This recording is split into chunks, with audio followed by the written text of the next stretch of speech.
Que vola. We're back at it again over here at Padrino RC.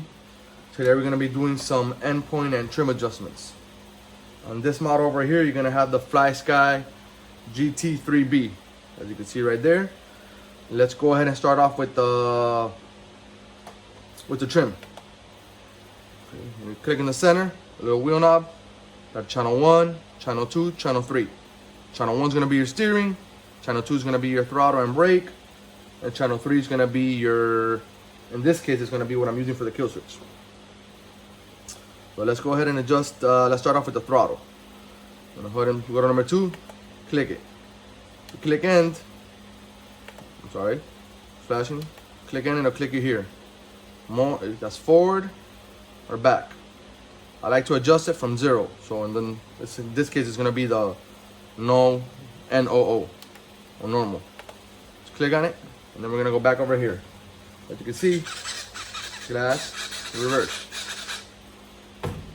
You're gonna go ahead and loosen over here and over here. The little thingies, whatever you call them, that are on the throttle cable. Make sure it's at 0. Once it's at 0, I mean just loose. You're gonna do the same for the brake. The rear drive shaft and the forward drive shaft. It's gonna be because it has a center diff. Once you have them there, that is not stopping, we're going to go ahead and loosen the servo.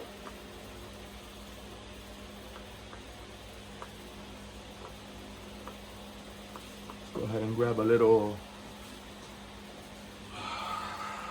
wall plate. You're going to loosen your servo.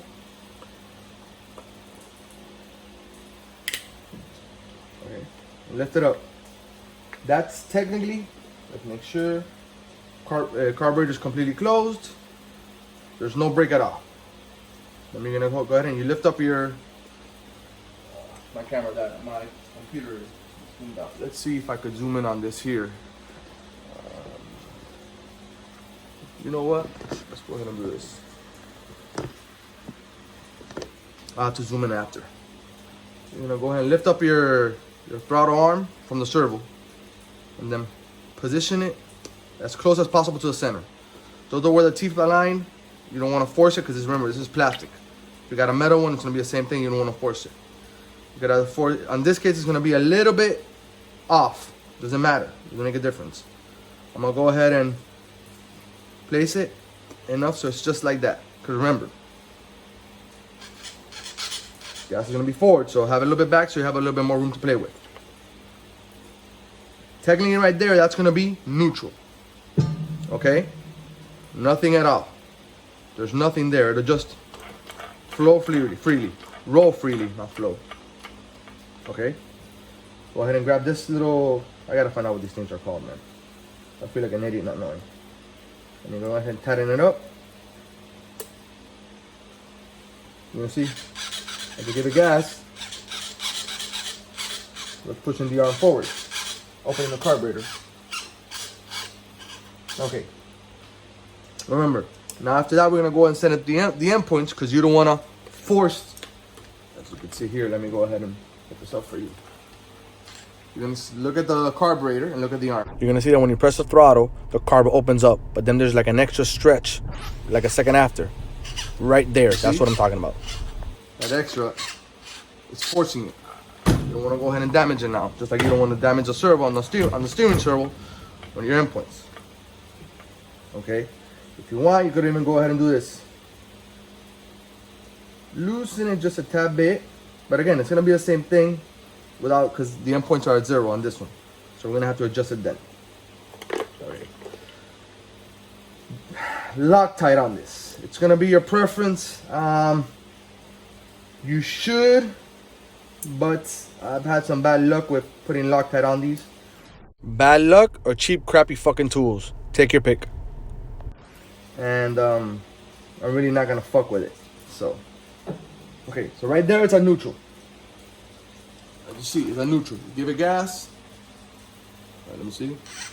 Goes forward. We're gonna have to adjust it, but okay, you see, right there. That's exactly why you tighten them up. Cause now I dropped a little endpoint thing, and now I gotta go out on a mission to fucking find it. But that's fine. It's gonna be somewhere here. If it decides to come out.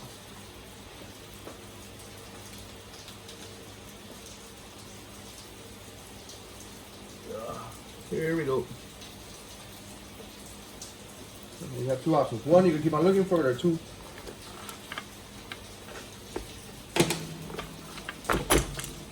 There we go.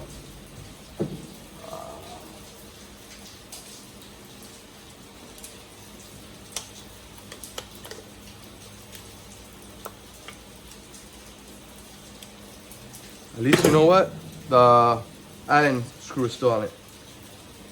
And then let's put it back on there. Let's loosen it up. And go ahead and tighten it. Okay. We're back in focus. We'll zoom out. There we go. So you get a better view. Okay. Here comes the deal with the brake. That's rolls free. I personally like it that it doesn't roll free. Because the thing is, once you take it out, you take it, for example, you're going out to the park to bash, or outside, or to the corner, and you're gonna put it in the back of your car, or in my case, in the back of the truck. It's gonna roll back and forth, back and forth. So I like to go ahead and tighten this enough so it doesn't roll anywhere. So remember, it's still on 0 over here. 0.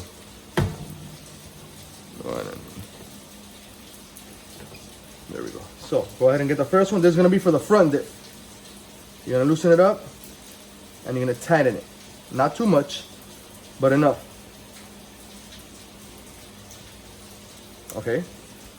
You could also go ahead and do it by here, but let's go by here now. Same with the back. Tighten it, try to even it out. Remember, you don't want to have the front breaking more in the back, because then you're gonna endo. So there you go. You see, there as it is, it's still rolling, but with a little bit more, it's gonna lock up. So we're gonna go ahead, let's give it a little bit more. That we had there, and we're almost at where I want to be.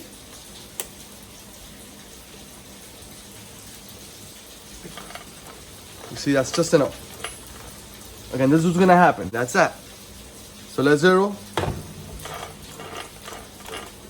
And if you can feel it, you will notice it's rolling, but I gotta force it. It's not free rolling. Okay.